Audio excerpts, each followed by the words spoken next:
Welcome to Inspire Campfire, a podcast where ordinary people tell their stories of extraordinary adventure. These are campfire stories meant to inspire the rest of us to light the fire within, get outside, follow our dreams, and return to tell our own stories. Ready? Let's strike the match.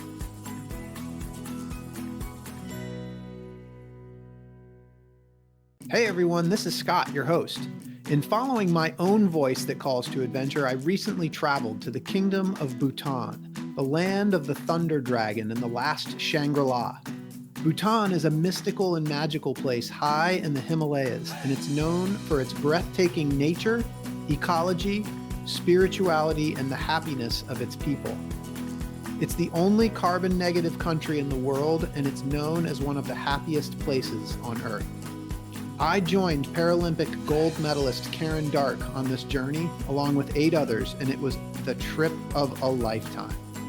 The show you're about to hear is just one of a 3-part series on Bhutan. In the first episode, we'll cover a recap of the trip from the participants' point of view and the transformations that took place. In part 2, we'll dive deeper into the spirituality of Buddhism in Bhutan with His Holiness Khedrup Rinpoche, a reincarnated master. And in part 3, we'll learn about the Bhutanese concept of gross national happiness, used as a filter for governing through a focus on the happiness of the people over economics. I hope you'll join me for all 3 of these enlightening conversations. This is episode 3 of the series. Welcome to the show. I am your host, Scott Wurzbacher, and today we are going to talk about the Bhutanese concept of gross national happiness, a term promulgated by His Majesty Jigme Singye Wangchuck, the 4th king, as he questioned gross domestic product as the measurement system for happiness and well-being. Our group had a chance to experience the happiness of Bhutanese people directly. We also had the privilege of visiting the Gross National Happiness Center as part of our trip. Today, Karen Darke joins me as co-host, and we are lucky to have with us Choening Dorji with MyBhutan, the tour operator for our trip. Choening was born and raised in Bhutan, but has spent a good part of her life outside of the country, having attended boarding school from 8th grade. She loved traveling back to her home country to learn about the history and the culture of the kingdom that she fears is at risk of being lost to the sands of time. Choening joined MyBhutan earlier this year, which has given her even more opportunity to explore the Bhutanese culture and people. Her unique experience both in and out of the country has given her a broader perspective about gross national happiness, its on-the-ground results, and how it shows up in the lives of the people. I'm so excited for Choening to give shape to this abstract concept that we can all surely learn from. Now, this is kind of an exciting day. It's a kind of a first here on this podcast because we've got 3 different time zones covered. It's 5:30 a.m. here in Charlotte, North Carolina. We've got Karen in Scotland where it's 10:30 in the morning. And Choening joins us at the end of her day at 4:30 p.m. So this is kind of cool. Choening, Karen, welcome to the campfire, my friends. Thanks, Scott. Good to be here. Thank you, guys. Thanks for having me here. So Karen, maybe you want to start us off with our questions here for Choening so we can dive into this incredible topic. Yeah, so happiness is a topic that I've been fascinated by for years. For example, there is a study done which shows that if someone wins the lottery, and if somebody is paralyzed, that 1 year later, the impact on their happiness is none at all. So it really goes to show that external conditions don't really impact our happiness. Whatever happens to us has a temporary effect, and then we go back to a kind of baseline level that we had before that event. So when I've known about Bhutan for many decades, but when I realized that there was this concept of gross national happiness instead of gross national product, I got more and more fascinated by it, which is a big reason that led us to come to Bhutan in search of inner gold. And so, yeah, maybe you can give us a bit more insight around how gross national happiness, what it is and how it kind of works in Bhutan. Okay, thank you. So gross national happiness was a term that was developed by His Majesty the Fourth King. It basically means that in a country we value and prioritize gross national happiness over gross national product, and we use that as a measurement to kind of track the development of our nation. So that's where development with values comes in. So a lot of the policies that are made within the country, and this is, and I just want to preface all of this by saying I'm no expert. I didn't formally study gross national happiness in any way. So all of this is just my personal take, having been born and raised in the country and then traveled back and having again found my roots. So this whole idea of development with values, I think it's to track and make sure that every policy that's passed by the government passes through this lens of gross national happiness, which ensures that because I think we are aware that gross national product by itself might not necessarily meet the holistic needs of a person in their life. So that's when we have development with values and all of this coming in. And when these policies that pass through and support GNH come into play, then we're hoping that that will, in essence, address those needs that gross national product does not. So just as a general intro into gross national happiness and policy making. Yeah, and I want to jump in real quick because my primary career here in the U.S. is in real estate, and when we talk about development with values, I just think that's such a cool concept because we're not saying in Bhutan that there is no development and that businesses that there's anything wrong with it or evil. It's just that we add this element of values, and that's such an important piece to development. And so development is a huge part of the real estate business, of course, and so. Yeah, the development of values piece. I don't know if you could add anything more on that in terms of how it relates to business. I think it's how it relates to business. Well, I guess I'm not much of a business person, but I think in terms of if for usual businesses, if you make the customer happy, then you have recurring customers, and then you have this kind of ecosystem going on where you're happy to provide the service, they're happy to receive it, and it's just a very nice environment to kind of it's a place to thrive in basically.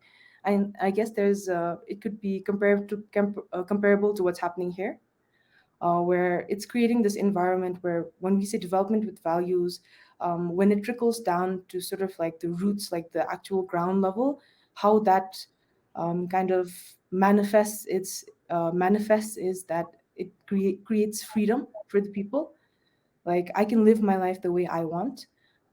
It's also, I guess, this ties into a lot with why we revere our leaders so much and our authority figures as well, just because they create this kind of environment for us where they treat us without discrimination. It's almost like how a parent would treat a child, there's no discrimination between your children are your children. No matter if they do good, they do bad, one does better than the other, they're all your children, you treat them fairly. So it creates this kind of ecosystem where people can thrive and they have the freedom of creating and shaping their lives the way they would like.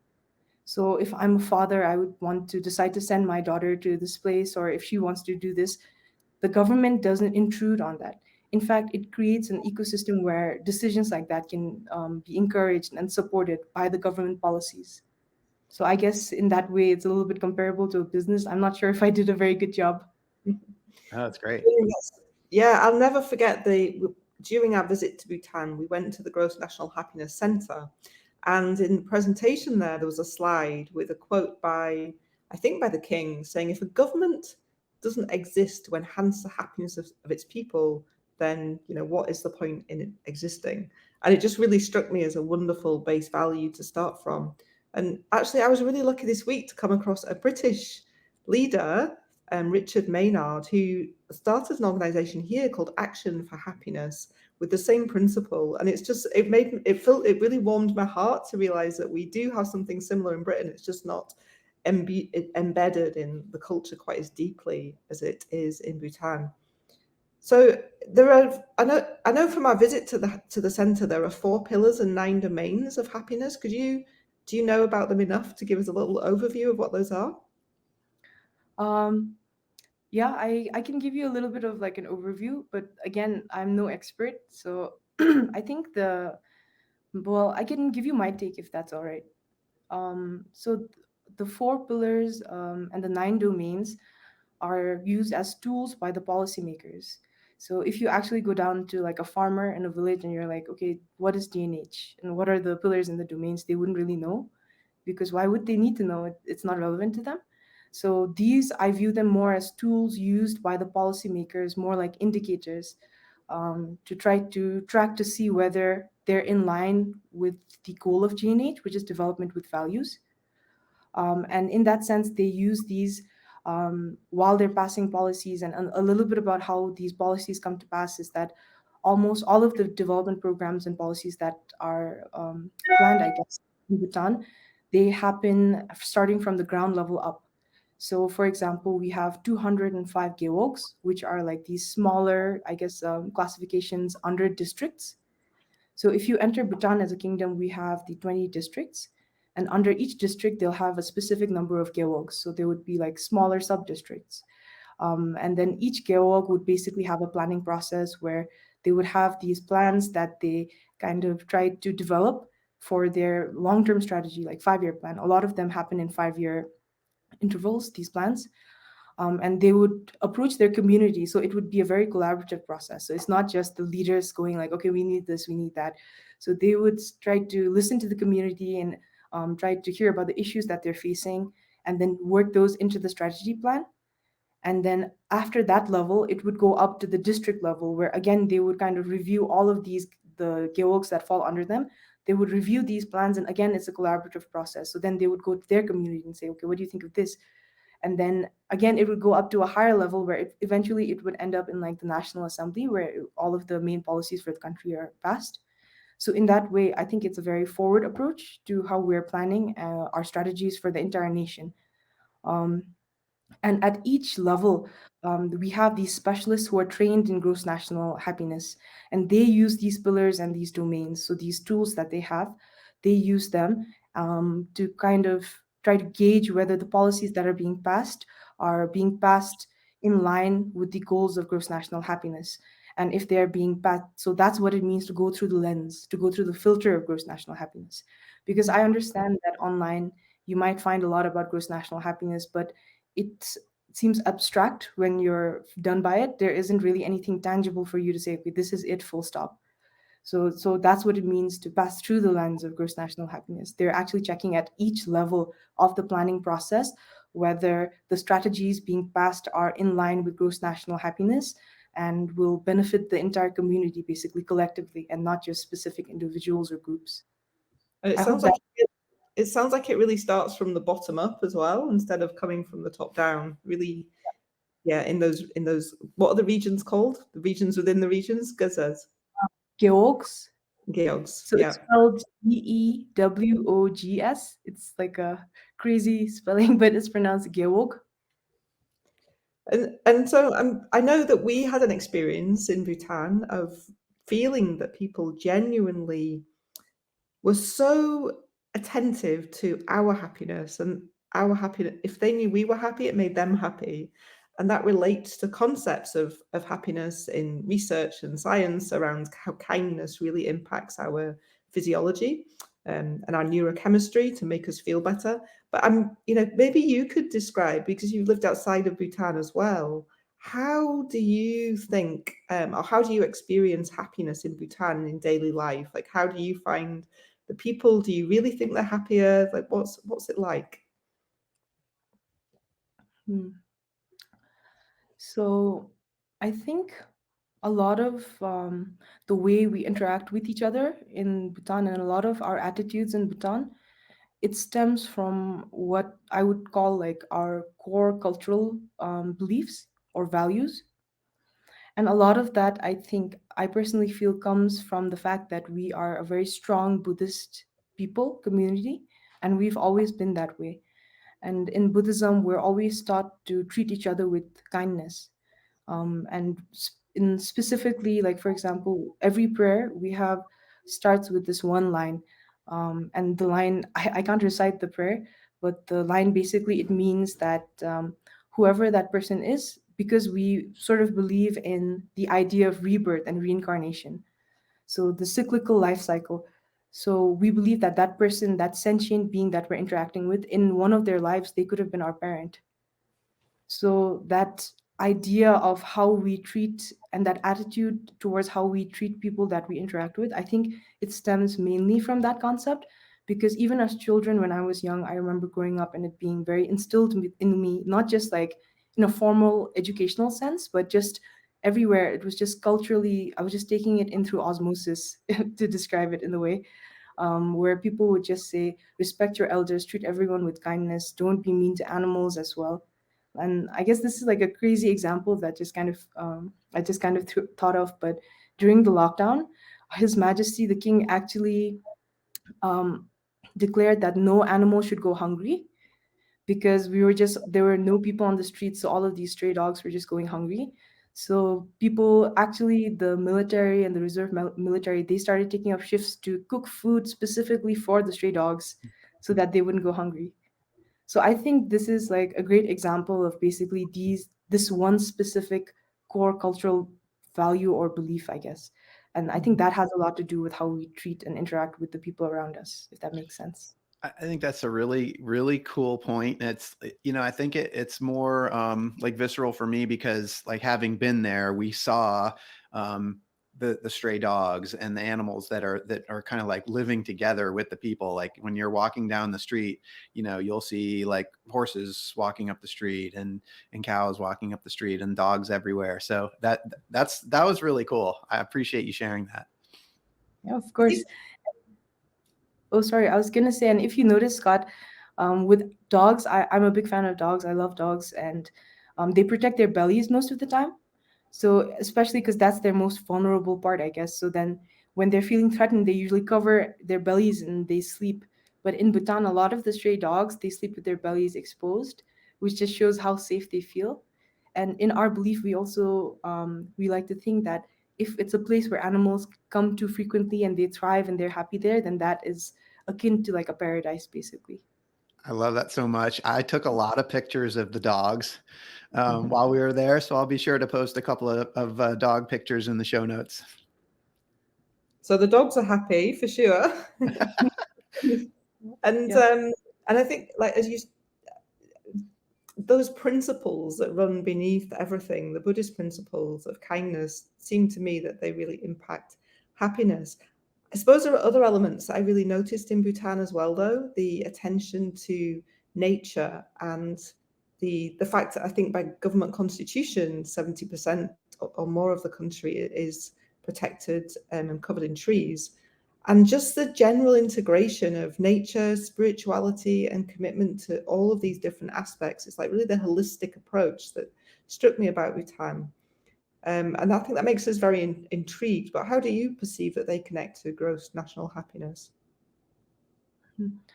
So again, going back to our core cultural beliefs and our core cultural values, I think that although now we have like modern names for it, like environmental conservation and preservation, this closeness, this relationship that Bhutanese people have with our environment, it's actually a very old practice.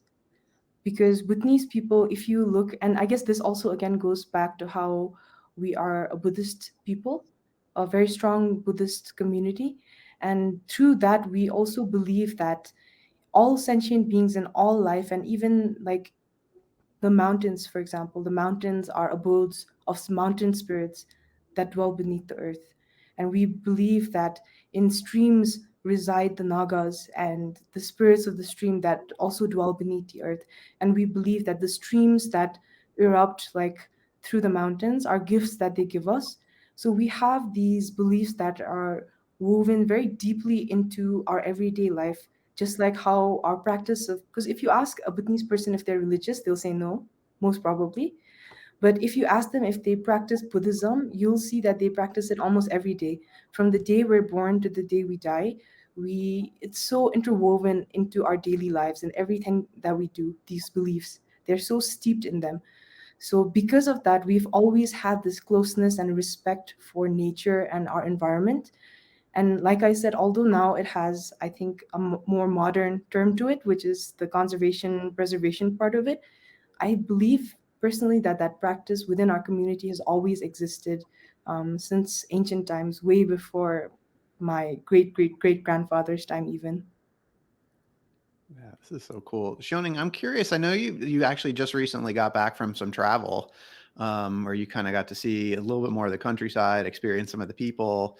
So I guess I'm curious, like on the ground, like how do you see this whole idea of gross national happiness impacting the people, and maybe even some stories of what you've seen across the country and how this is impacting the people.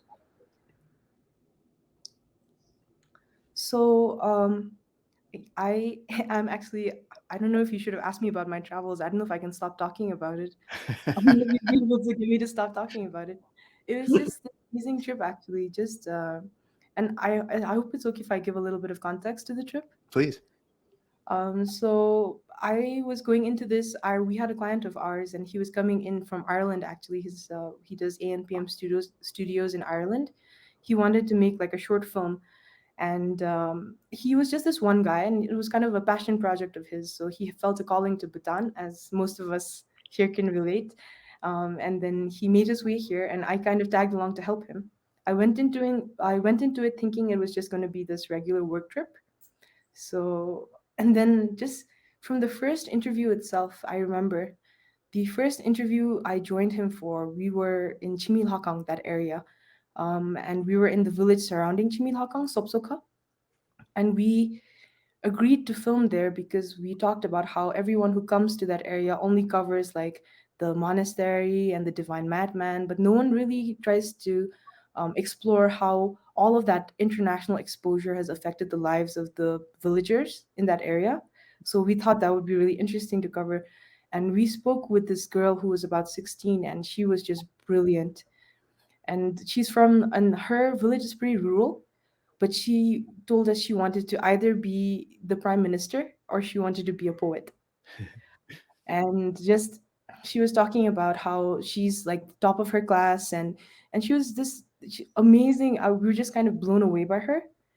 And a lot of her education and all of that, again, like talking about the ground results of JNH, all of the education in Bhutan is free.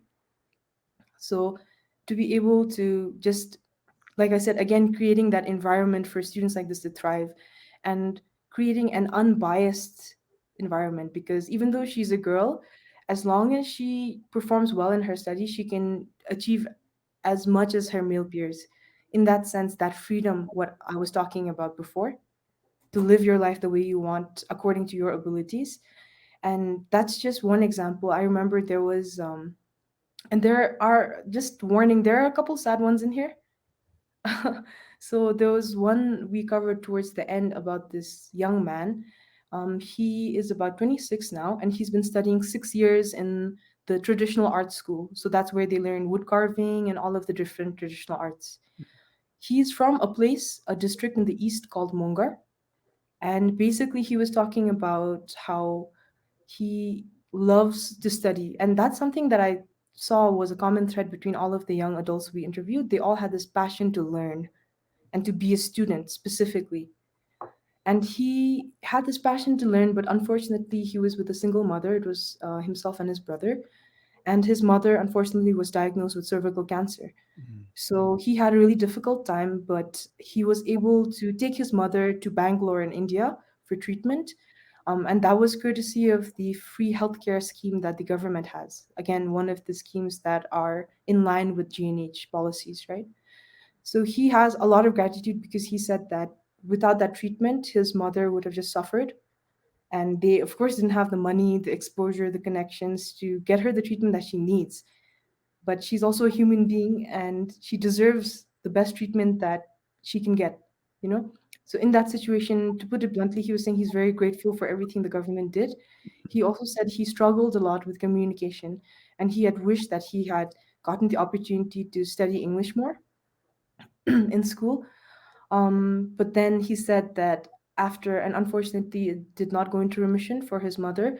But much later in life, he's looking back on this and he says that he's very grateful because he has the opportunity to become a student again. And that was one of the dreams he had that he thought he would never be able to see it come to the light of day. And he was saying that the government, basically the traditional art school that we go to, it's one of the government institutions, and they offer free scholarships, like full ride scholarships for these individuals, very talented individuals, to come forth and learn our traditional arts and crafts.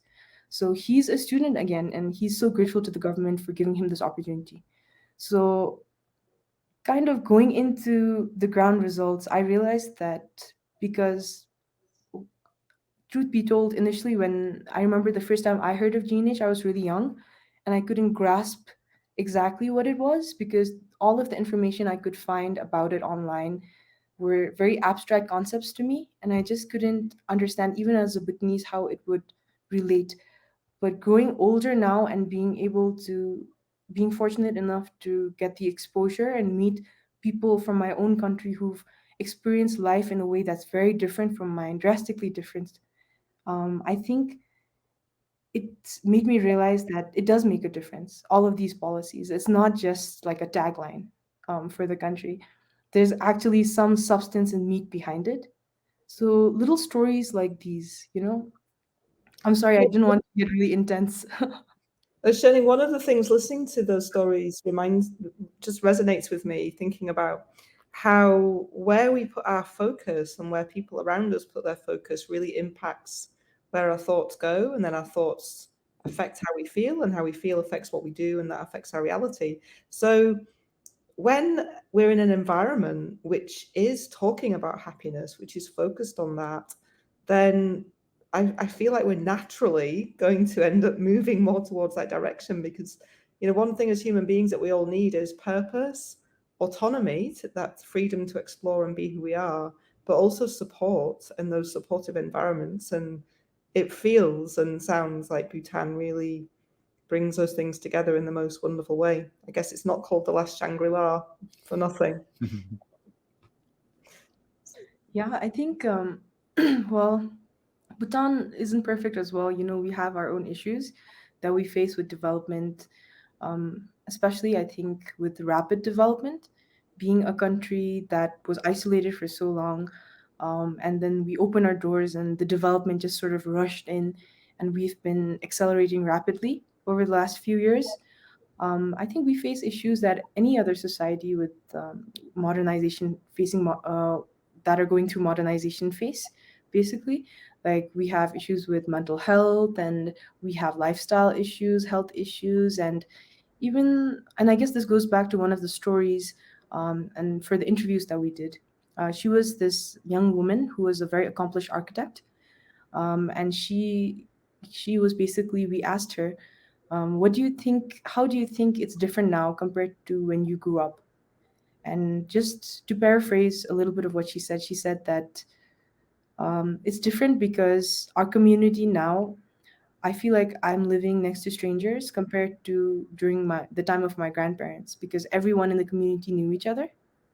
So just this kind of the social fabric is changing, and we do have our issues. So we're not perfect in that sense, but I think what I love about my country is that we're trying, and it seems to be a collective effort. Yeah. Yeah. Yeah. So One That's thing, right.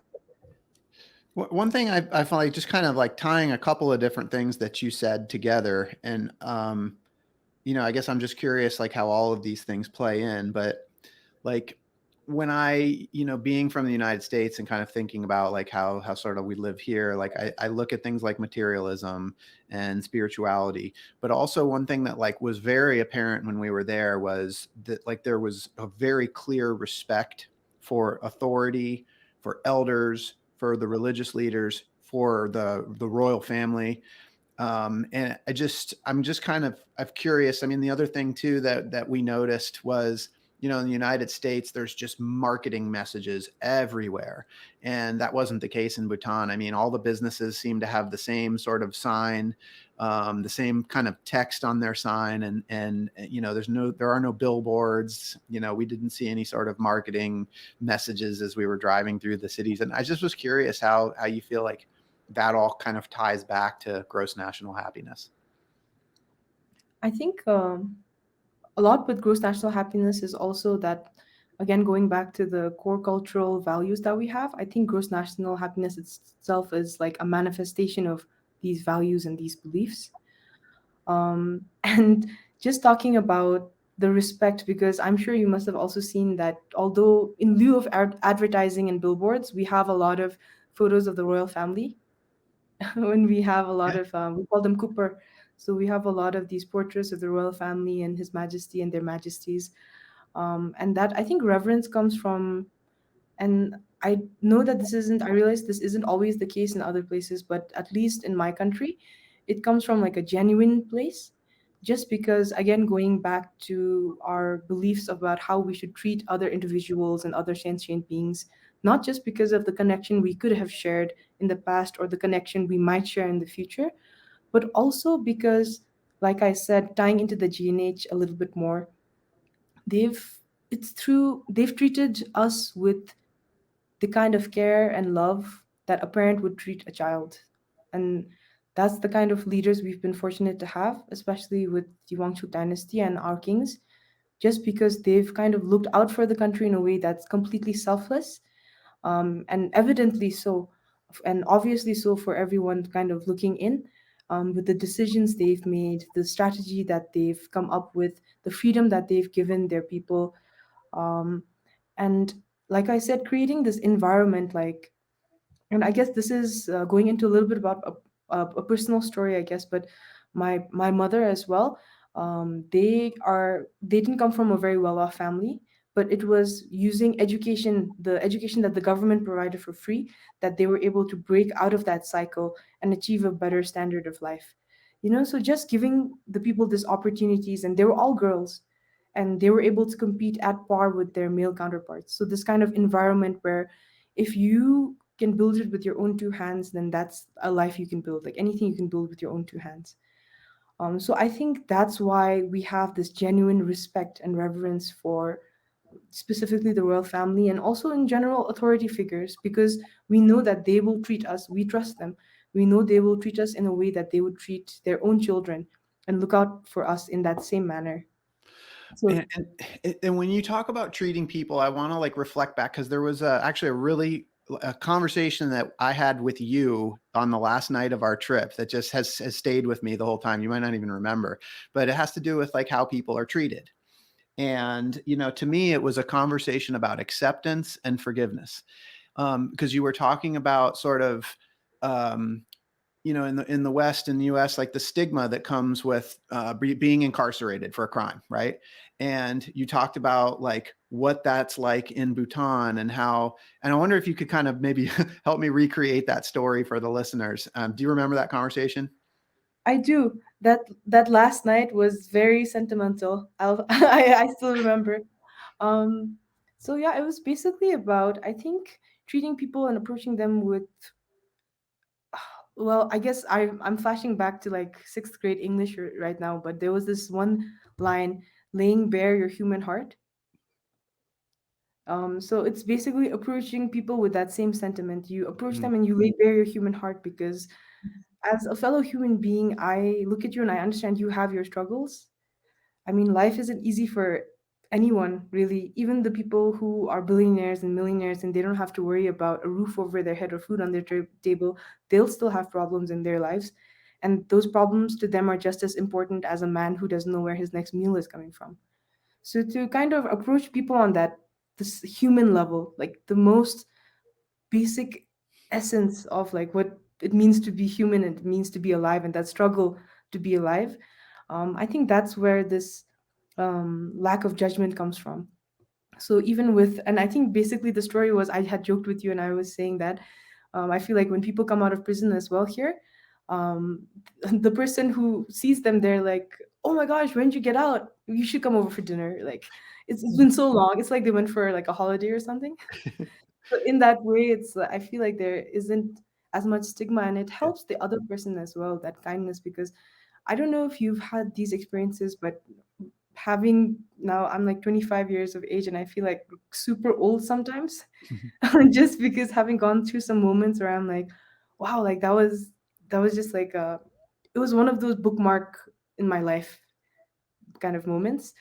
And just seeing like sometimes when you need kindness the most is like when you'd least expect it Mm. out of other people.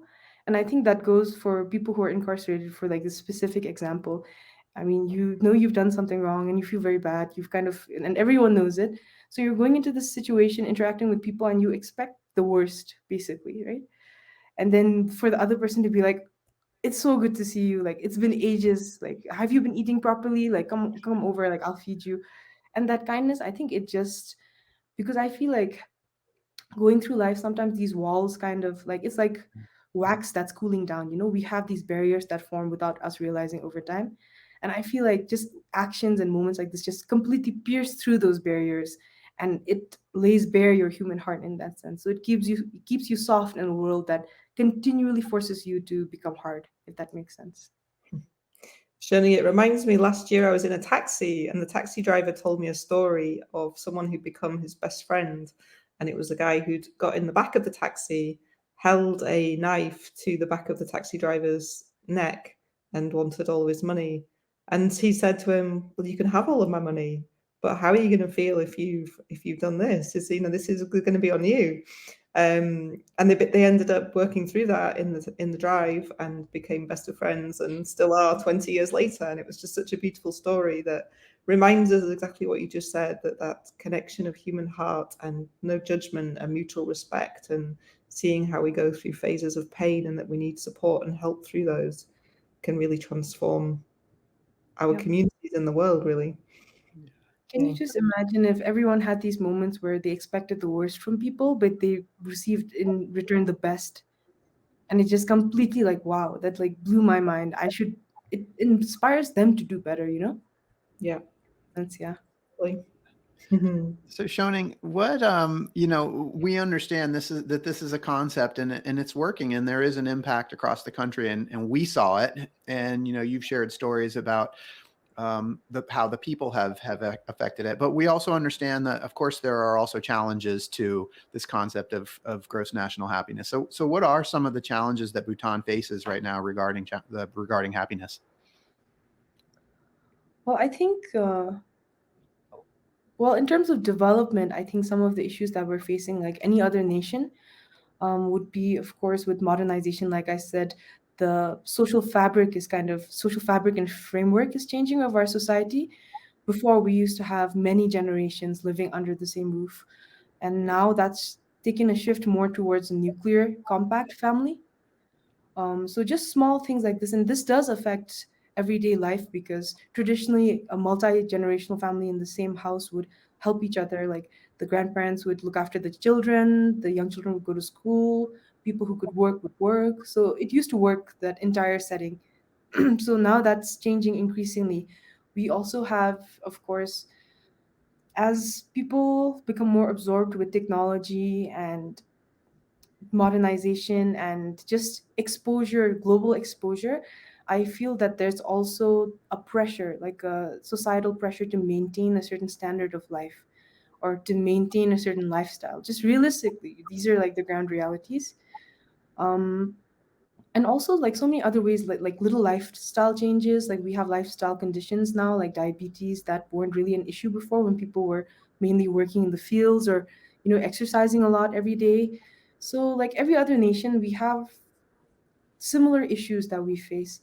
But I think in a way what makes I think in a way that what makes us different is that we're so aware of the impermanence of life.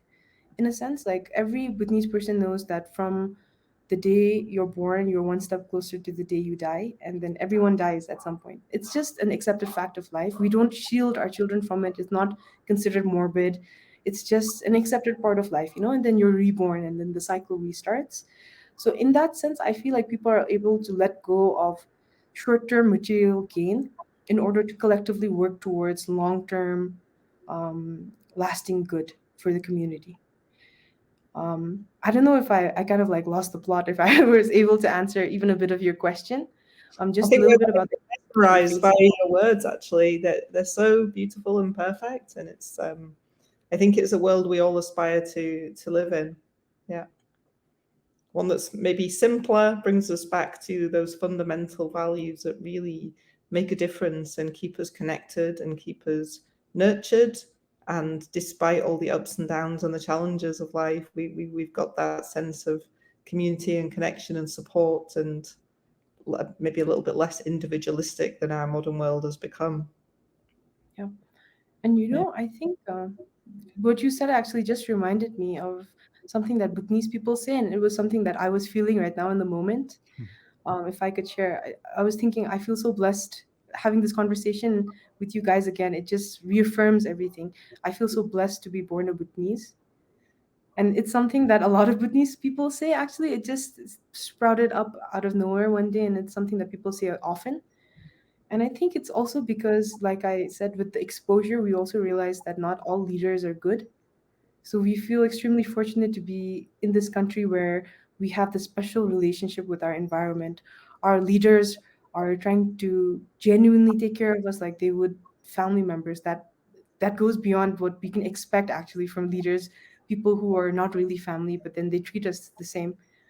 And just thinking about all of these is something that this sense of gratitude. It's also something I have towards the two of you for making time to have this conversation with me today. And then just also talking a little bit about the prayers that we were saying in Bhutan. I don't know if I mentioned this to you guys, um, but part of our prayers, and this has to go with how we want to treat the rest of the world and our community as well.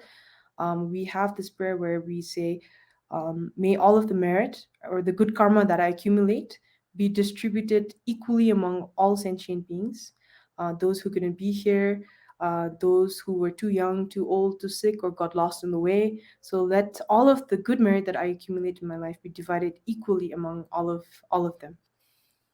So just to encompass, I guess, kind of this attitude we have towards life in general. Jenny, I think you've just summed up beautifully some of the core elements that we've all got to learn from Bhutan just by being you and sharing these stories and expressing how you feel to be here, and how you approach each day and the prayers that you have. Yeah, wonderful. I love that so much. I think one of the things about this trip, I think for the whole group, there was this sense as we came from Western culture, and most of us, we were the US, Canada, and Europe. And I think we all felt this deep sense of what can we learn from Bhutan and what can we bring back to the people of our communities. And so I would love to just get your thoughts on what lessons you think, what advice and what lessons would you impart on the people of the West? Like, what can we learn from what you all are doing in Bhutan, and how can we bring that more into our daily lives? Hmm. I would say that, like thinking about the reason why the three of us are here today, like happiness, we're here to talk about gross national happiness or happiness in general. And I feel that happiness is a universal concept. It's not something that's exclusive to Bhutan. And even when we think about people who want happiness, that's not something that's exclusive to Bhutan, like a feeling that's exclusive to Bhutan. But like I mentioned, I think the difference is that we have leaders who are aware and they're very conscious of trying to incorporate ways and steps to make that a reality for the people. And a lot of these policies trying to take a holistic approach to people's wellness and their needs, and not just in terms of material product or revenue or money, basically, essentially. So I think in that sense, and even looking now at the trends just globally, a lot more people seem to be inclined towards spirituality, or going having policies that don't go against nature, not abusing the earth so much. Just looking at these trends just globally, I feel like people are getting there, and maybe that's an indication that we're doing something right. Like when we talk about climate change, right? For example, we talked a little bit about the relationship that Bhutanese people share with nature and our environment. We're the only carbon negative country in the world, but our country is so small, it can only do so much. Mm. But then, just kind of going about nurturing that idea of giving to nature and having it give back to you. A lot of people talk about how beautiful it is to be in Bhutan, but then I genuinely feel it's all of the good nature and energy and care that we're giving to the environment. It's giving back to us. and it's protected us. I genuinely feel it's protected my homeland for centuries and centuries now. And just these small things like environmental conservation, and with, like, for example, the pillars, the tools, and the indicators that we have, just taking a look at those and trying to maybe take a step forward, trying, I guess, the initiatives there, and to also just reach out and be a kinder person, a good person. And it's, in essence, I think, like, this is a prayer that I say for myself. I say it very often, every chance that I get. I pray to all of the spirits and the gods and the deities to guide me, because they have a divine sight that I don't have, and they can see things that I can't. So I pray for them to remove the obstacles from my path so that they can guide me to become a person who can benefit all sentient beings. So it's not a prayer specific to me. It's just, I hope you guide me to become a better person. So I feel that it's not just on the leaders, it's just everyone. As long as we all harbor good intentions and motivation towards change, I think good things are in store for everyone. Wow, that's so perfectly said. Thank you so much. So, Choening, how can people learn more about gross national happiness?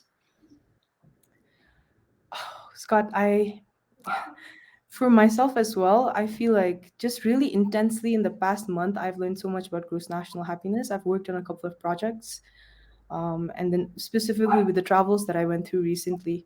I'm sorry if you can hear my dogs barking in the background. And just, I think I would call it a blessing that I got this opportunity to travel, um, and just a blessing just because it was thrust upon me. Like I said, I went into it kind of ambivalent about the whole thing, thinking it's a work situation with travel and stuff. But just traveling and getting to meet the people from different walks of life, like I said, I felt so blessed myself, because I knew that I'm very privileged from where I come from. And it really opened my eyes, I think. And just taking the shot, so I would say, I do have to say thank you to MyBhutan though, and ANPM, just because they were able to facilitate this whole travel. And I think it's a lot of it was the people that we worked with, like at both organizations.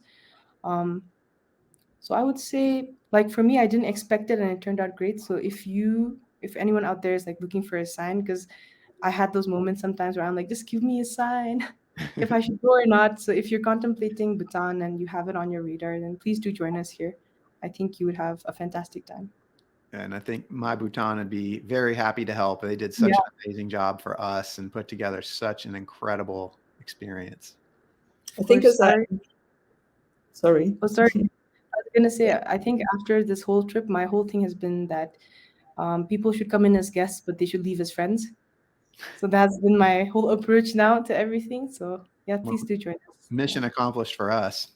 Thank It's you. through it's through all of the I have an adventurous spirit, and whenever I go on an adventure and get out of that little comfort zone or the silos we can be in when we're just in our own little life, in our own little world, it's there that we do have these encounters with people. And I think are reminded of the strength of human spirit, the kindness in people, and it's often the people who have less that give more. And I think travel for me and those adventures are just such a wonderful way to be reminded of what matters and those values. So huge thank you to you for giving us that experience and leaving us as friends after Bhutan.